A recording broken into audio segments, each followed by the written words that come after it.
last week during practice, and it seemed like he kind of just picked up where he left off, and he had a really nice game and was a big reason, that we were able to make that comeback. What was that like at halftime when you had a plan for Jack, and Jake is totally different? Kind of what we're going through the plan. I mean, you had to rip up a plan pretty much, didn't you?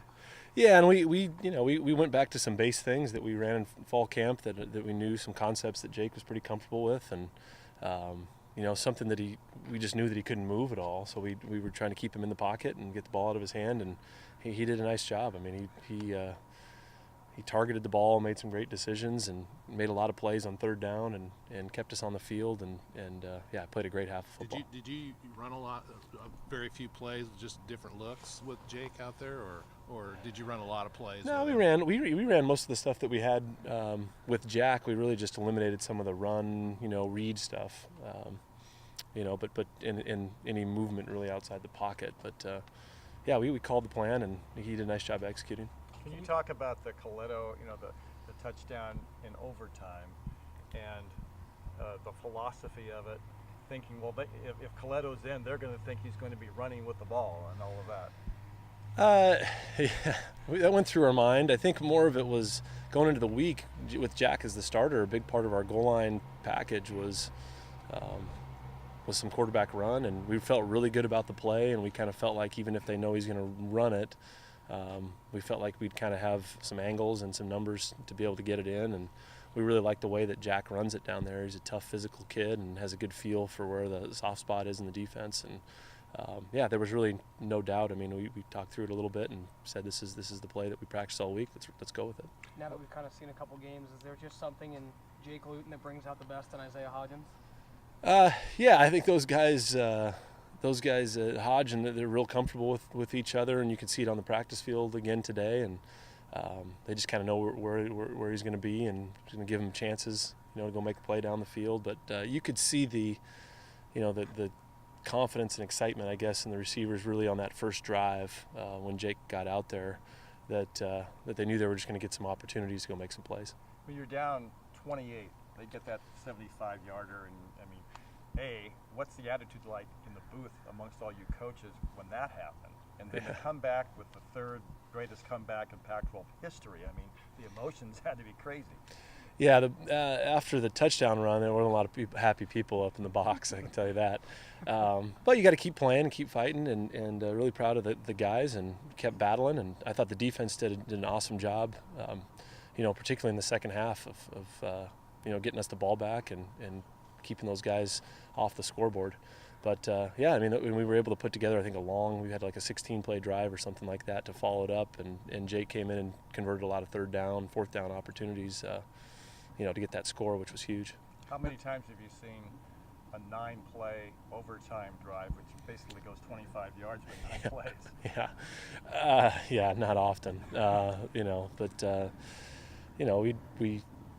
We managed it, I thought, well there. The players did, as far as getting, we were 3rd and 10, and I think or 3rd, and we jumped off sides there, and we got ourselves back into like a manageable situation, for a conversion there, which was good.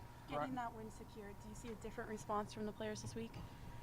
I think they were really excited in the locker room, obviously, in the plane ride in the game, and today out on the practice field. I mean, I don't think anything changes for us, but you could see a little bit more of excitement. I think they, just the confidence of, hey, we can play with the people in this conference and go on the road and finish a tough game.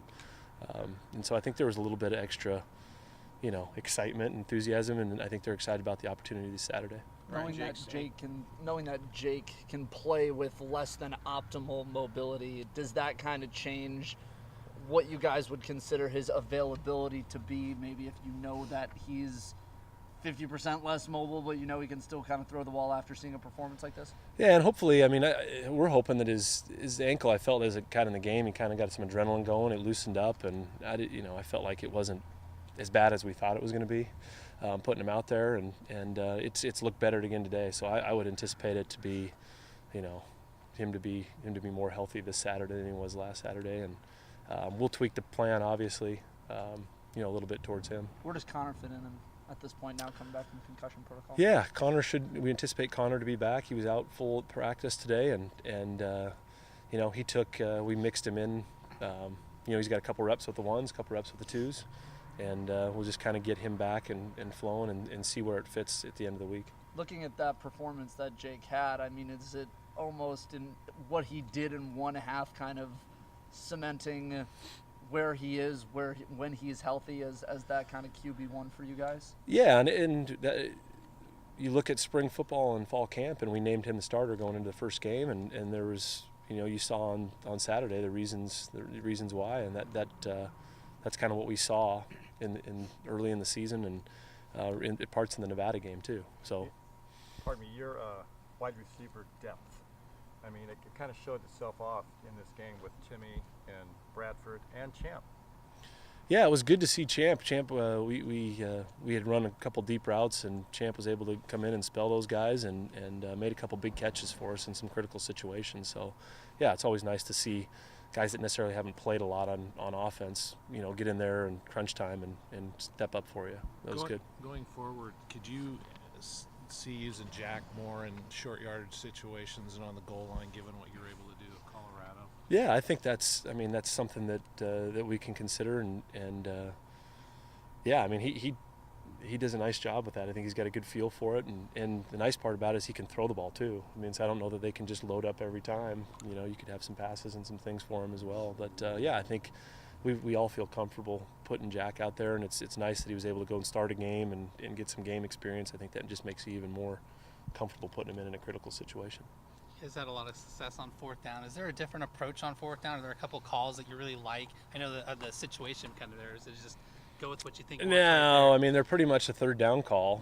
Sometimes the defense will change a little bit, and you might have to anticipate something else. But no, I really credit that to Coach Smith. I mean, he does a great job really on 2nd down of telling me, hey, think 2 here. You got 2 downs. You know, and sometimes he even tells me on 1st down, like, hey, you got 4 downs here to get 10. So call it, you know, accordingly, and that really helps. And so I think if sometimes you can set yourself up on 3rd down for a shorter 4th down opportunity, that helps. And I just think his ability to give me a heads up on that has really helped the calling of it, I guess. And yeah, we've been fortunate enough to convert a bunch of them. Great. Thank you. Good. Thanks, Coach. Appreciate it.